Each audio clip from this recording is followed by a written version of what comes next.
tristeza, culpa, angústia e dor. Kennedy Fraga experimentou essa realidade e tentou acabar com essa dor ao tentar tirar a própria vida. No programa de hoje, você vai saber como foi que esse jovem foi chamado à vida outra vez. Uma história surpreendente e inspiradora de quem encontrou uma nova esperança em Deus.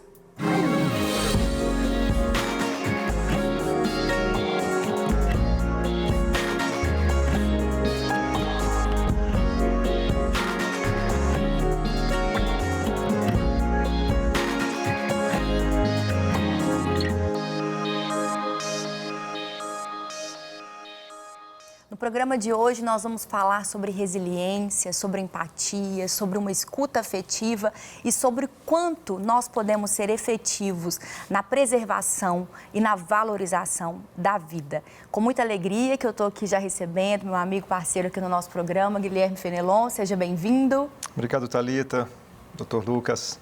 Vamos mais um programa. Como bem anunciado pelo Guilherme, o Dr. Lucas também aqui, nosso amigo e parceiro no nosso programa. Seja bem-vindo. Obrigado, Thalita. Obrigado por mais esse convite aí. Vocês que são ótimos motivos para viver, que nos ajudam a celebrar a vida. Eu acredito também que, como seres humanos, pessoas que também passaram por momentos desafiadores, momentos difíceis. Hoje eu estou começando, mudando um pouco o nosso protocolo. Em algum momento, vocês já pensaram em morrer? Vocês já desistiram? Já pensou assim, agora não vai ter solução, eu estou num momento muito difícil ou não? Isso não aconteceu com vocês?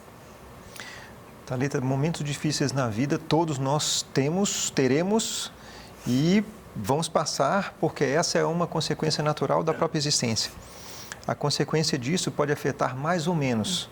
Já tive vários episódios na vida onde a angústia ela se tornou muito grave, muito intensa e a coisa mais importante que eu fiz foi pedir ajuda.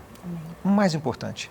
Não cheguei ao ponto mais grave de tentar um extermínio, mas a dor, em alguns momentos, ela nos sufoca de tal maneira, de tal forma, que se a gente não pedir ajuda, nós corremos riscos muito maiores do que a gente mesmo possa imaginar. E como terapeuta ocupacional, Guilherme, o quanto que isso te ajudou a ter uma escuta mais empática com as pessoas que chegam lá no seu consultório em um momento muito delicado?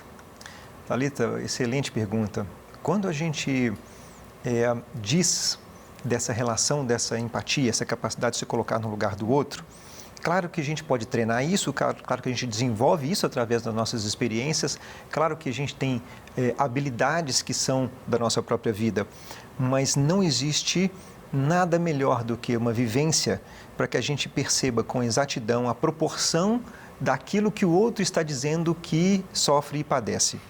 Quando a gente viveu aquilo, que seja um luto, uma perda, uma dor, uma angústia, qualquer percepção, e a gente é afetado por aquilo, e a gente é marcado por aquilo, eu tenho a clareza do que aquela pessoa está relatando diante de nós. Não que seja imprescindível, que a gente, se eu não tiver vivido um luto, eu não sei o que significa aquilo. Claro que a gente tem aí uma razoável proporção de entendimento com relação a isso.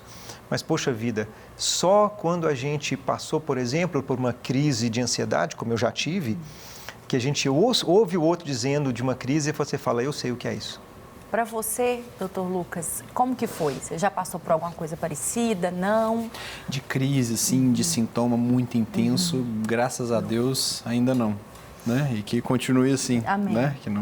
Que não tenha. Mas esse pensamento de finitude, né? Nesses momentos angustiantes já tive vários, né? Já tive momentos assim de não consegui conter uma raiva, já fiz uso de medicação, né? Faço acompanhamento em terapia, já tenho completado 3 anos, né? Então, eu já faço muito profilaticamente, né? E muito porque quando eu já vi no comecinho, né? Já vi, opa, né? A gente já procura ajuda logo, né? Eu tento colocar muito na cabeça das pessoas que falam, olha, só tem 2 estados aceitáveis para um ser humano, ou ele está muito bem ou ele está buscando ficar muito bem, né? Ou ele está pedindo ajuda para ficar muito bem. Então, eu já tenho essa consciência, já tenho esse discurso há tantos anos, eu já busquei logo uma solução rápida. Amém. Mas esse pensamento de finitude como lapsos, assim, várias vezes. E para vocês a carga e a demanda emocional é muito grande, né? Porque não são apenas as questões pessoais, como também as demandas que chegam em consultório de forma recorrente. Como seres humanos, existe uma empatia, né? Há um sentimento. Sim. E que bom que vocês estão bem ou buscando ficar cada vez melhor. Certamente. Eu vou então colocar na nossa conversa de hoje uma história de um bom motivo para viver, que é a história do Kennedy Fraga. Vamos conferir? Em meados de 2011, aconteceu uma situação muito difícil na minha família. Eu sou nascido e criado num lar evangélico, sou filho de pastores. E essa situação, a gente sempre acha que situações como essas nunca vão acontecer na gente, né? Debaixo do nosso teto. Infelizmente alcançou. E tudo o que aconteceu me envolveu numa redoma, num ambiente de muita tristeza, de muita confusão, até mesmo culpa, embora não tenha nada a ver.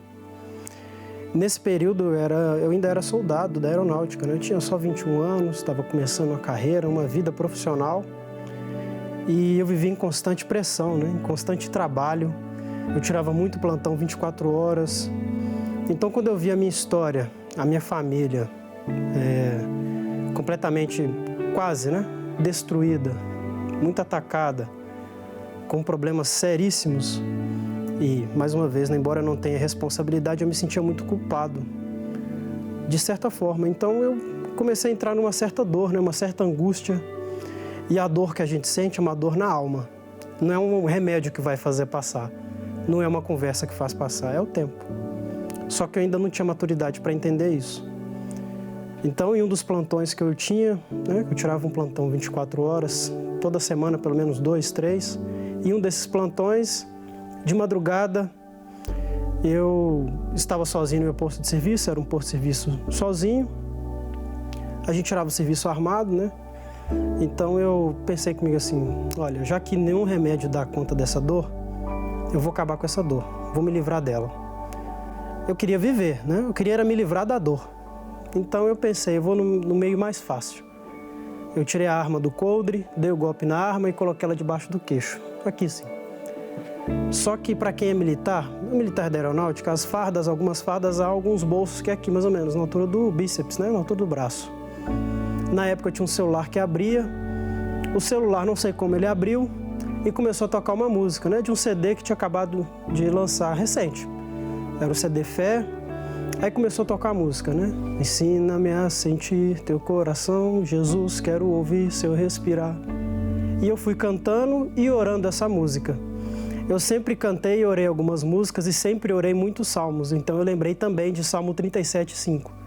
Entrega o seu caminho ao Senhor, confia nele, o mais ele fará. E foi. Então aí eu tive uma experiência transcendental. Como eu estava sentado num posto de serviço que tinha mato, veio uma brisa assim no mato, era uma noite de lua cheia, então veio uma brisa e ali eu tenho certeza que foi o Espírito Santo que veio.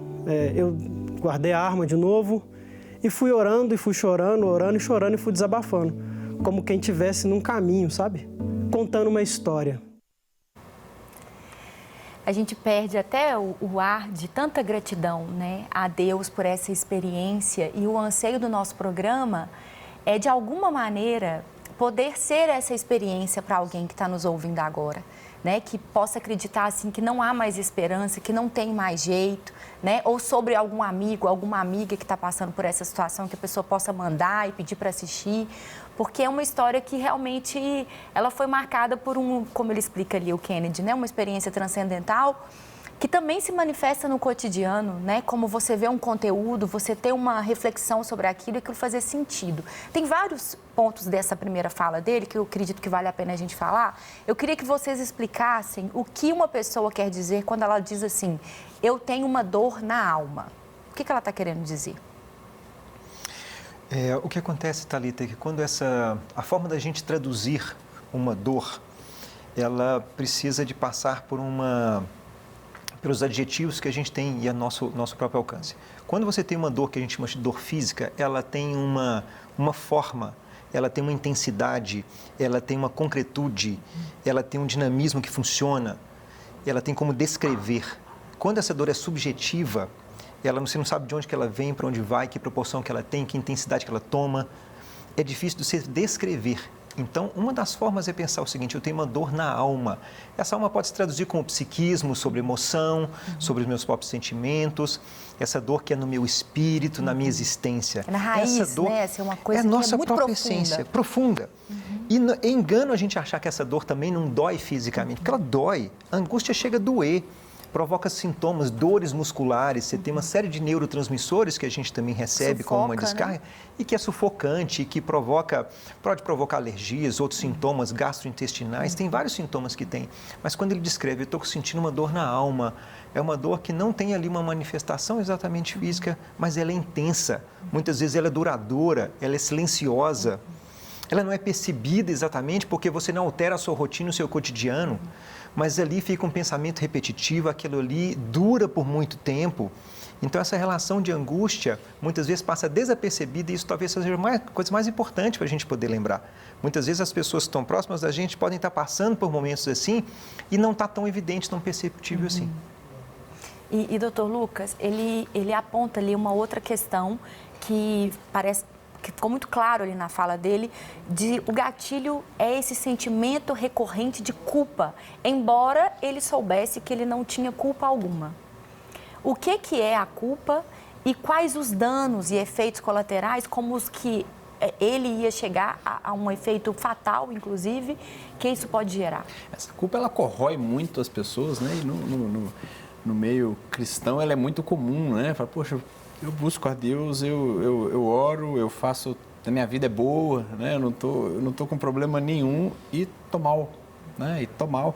E a pessoa, ela já tem um sofrimento, às vezes ela sofre por estar sofrendo, né? Eu estou sofrendo porque eu não podia estar assim. Às vezes o sofrimento ele é maior, né? Às vezes eu atendo pessoas ali, a gente tem que lidar muito mais num primeiro momento, mais com essa culpa, né?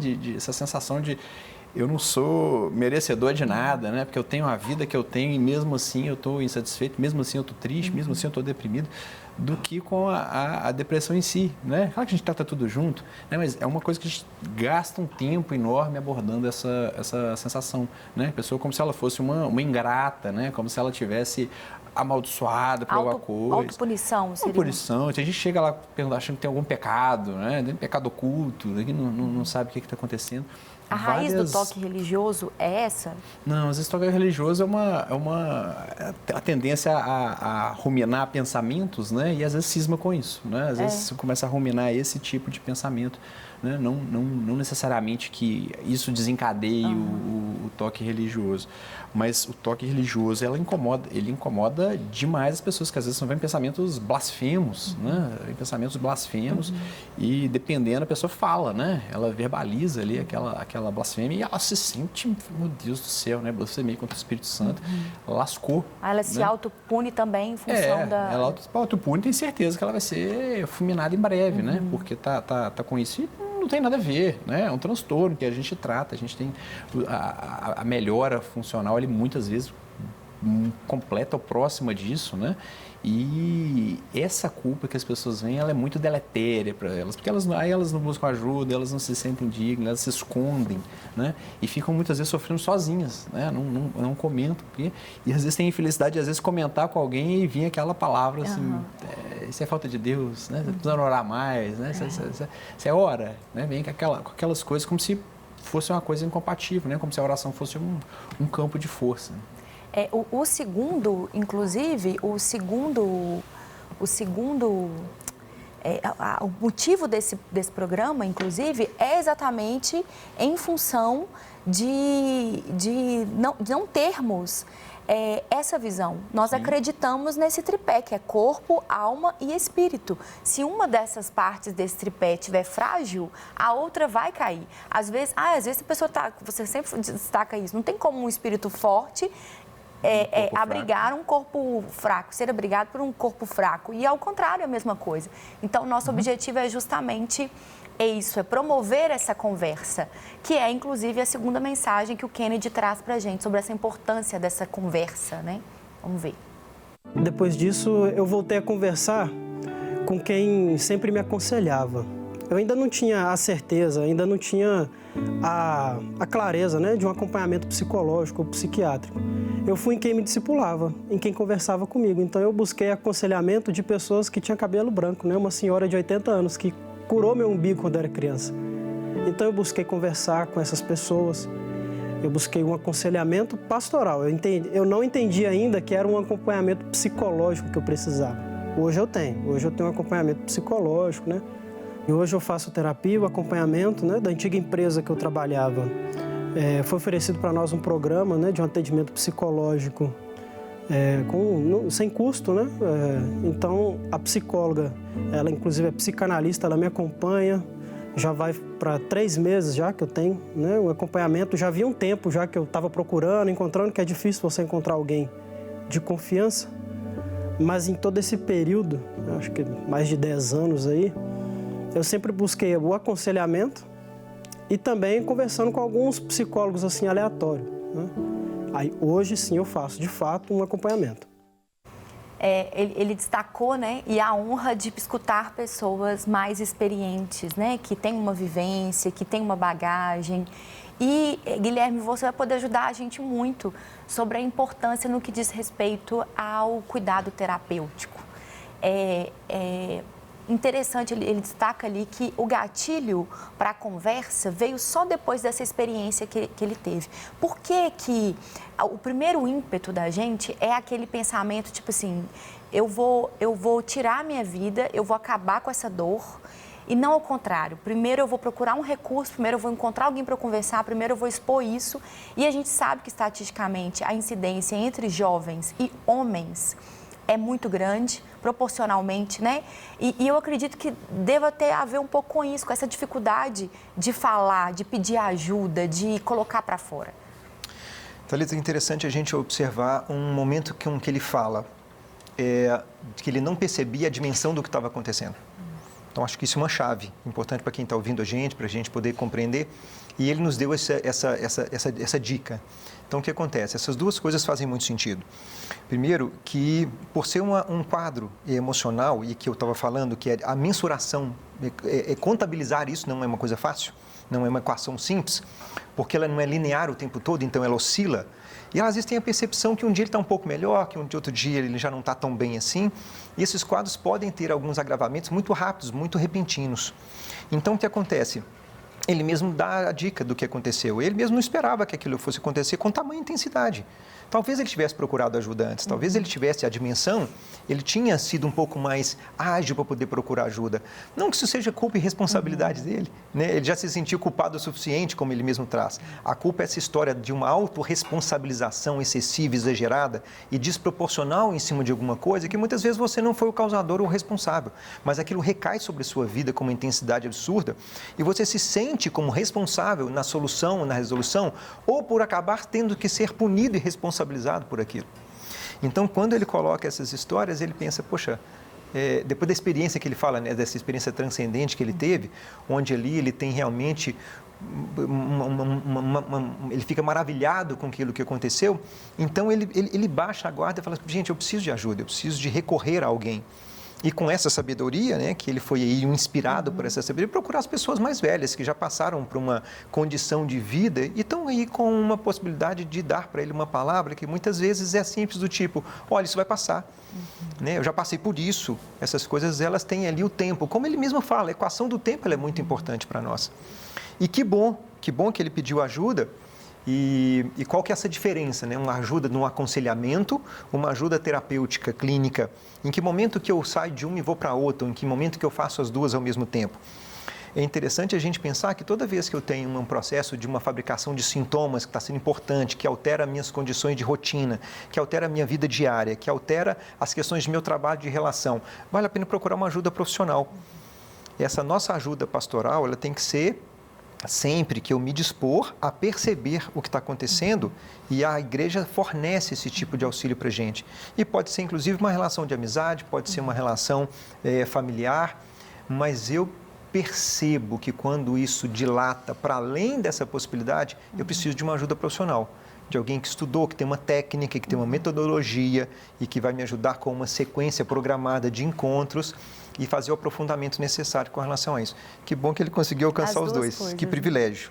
E eu costumo dizer que o tempo por si só, ele não resolve nada. Ele tende a piorar. Você está num casamento que tem conflitos não resolvidos, o tempo passa, aquilo ali fica maior cada vez. Você tem uma amizade com um problema que você não resolve, mesma coisa. E a saúde mental é da mesma forma. Um carro vai lá e dá o alerta, né, da água lá quando esquenta, que está sem água, a temperatura. Você vê que entende tudo de carro. E ali deu aquele sinal ali. O que você tem que fazer? Você tem que parar o carro, esperar esfriar e colocar lá a água, porque quer dizer que vai dar um problema no seu motor.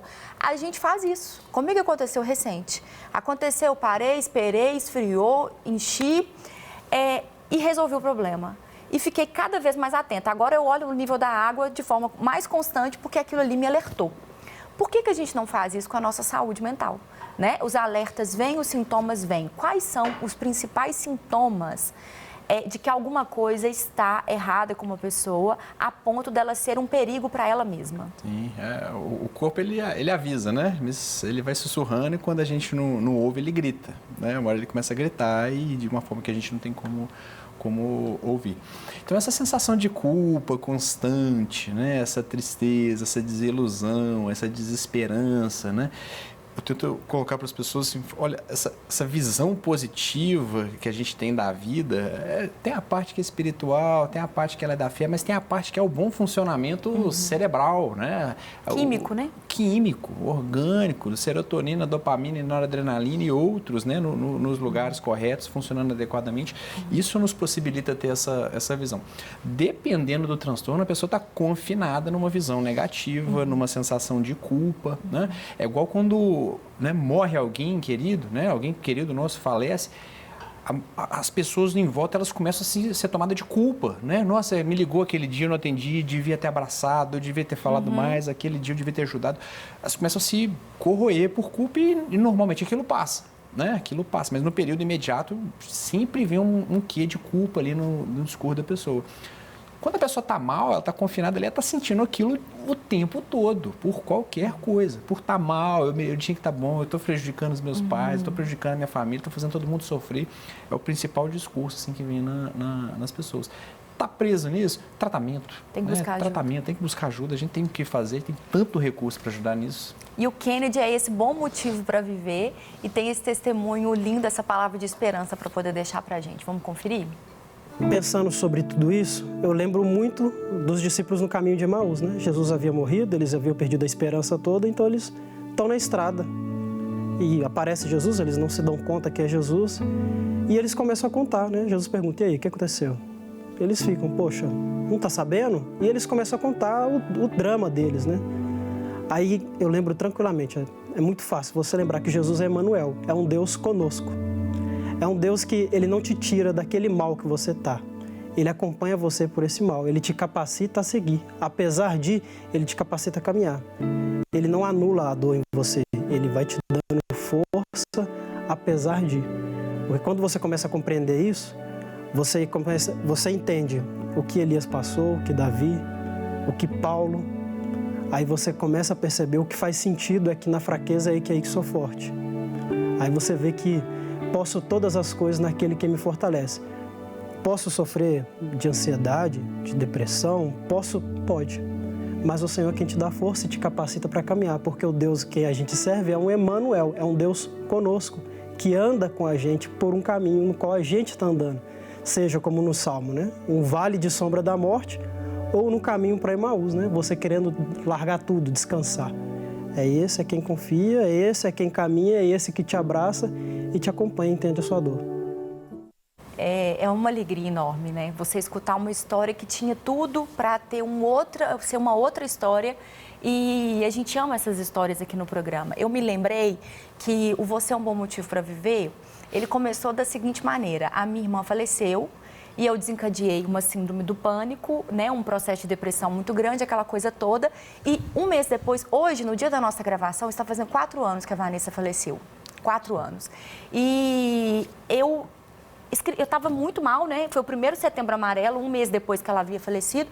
E eu falei assim, gente, agora eu entendo as pessoas não quererem viver, as pessoas... Porque eu nunca tinha vivido algo daquela magnitude emocional, que me levasse àquela situação. E eu falei assim, algumas pessoas não têm motivo para estar assim, e elas estão. E eu conversando com Deus, igual eu estou falando com vocês. E algumas pessoas têm motivo para estar assim e estão. E algumas pessoas têm motivo para querer abandonar tudo, mas estão bem. Como é que faz? Aí Deus falou assim comigo, independente se tem motivo, se não tem motivo, você é um bom motivo para viver. E foi assim que nasceu, um ano depois, aqui na Rede Super, né, que abriu as portas para esse programa tão especial. E eu lembro que durante esse período, eu não sei se eu já contei em algum programa, eu tinha pensamentos suicidas e eu não sabia que eu estava tendo. Então eu tinha pensamento como seria se eu deixasse o carro em alguma ribanceira, coisas assim, se eu batesse numa árvore. Tinha dias que a dor era tão intensa que eu pensava assim, nossa, imagina um tempo de coma no hospital, eu não ter que pensar em nada, não ter que preocupar com nada, não ter que resolver nada. E aquilo era tão rápido, gente, quimicamente, não sei como é que é a explicação disso, é tão rápido que você não tem tempo de analisar o seu pensamento, você não tem tempo de pensar. Tanto é que uma coisa que eu passei a adquirir foi pensar sobre o que eu estou pensando, a partir daquele gatilho, a partir daquela situação. E isso me deu empatia para estarmos juntos aqui, fazendo um programa para poder dizer para você que nos acompanha que há sim esperança. Há esperança para você. Talvez, ao longo da sua vida inteira, você esteve nesse caminho de Emaús. Às vezes, durante esses últimos anos, tem sido esse caminho para você. Às vezes, as últimas notícias que você tem vivido, perdas, questões financeiras, separação, prejuízos mais infinitos, você está diante de uma situação que você olha e fala assim, não há esperança para mim, talvez a única esperança para mim seja, de fato, morrer. Ou seja, de fato, dar uma pausa ali para eu não ter que pensar em nada. Mas há esperança para você, porque como o Kennedy disse, você não está sozinho, você não está sozinha no caminho de Emaús. Deus, Emanuel, um Deus presente, um Deus conosco, um Deus bem perto, Ele cuida de você, Ele zela por você. Ainda não acabou, você não chegou no final da linha, só termina quando acaba. A esperança não é a última que morre, porque a esperança é Jesus e Jesus, Ele morreu e ressuscitou por mim e por você. Eu não poderia encerrar esse programa de hoje, eu agradeço vocês pelo carinho, pela participação mais uma vez, mas eu preciso te lembrar, você é um bom motivo para viver. Que Deus te abençoe e até o próximo programa.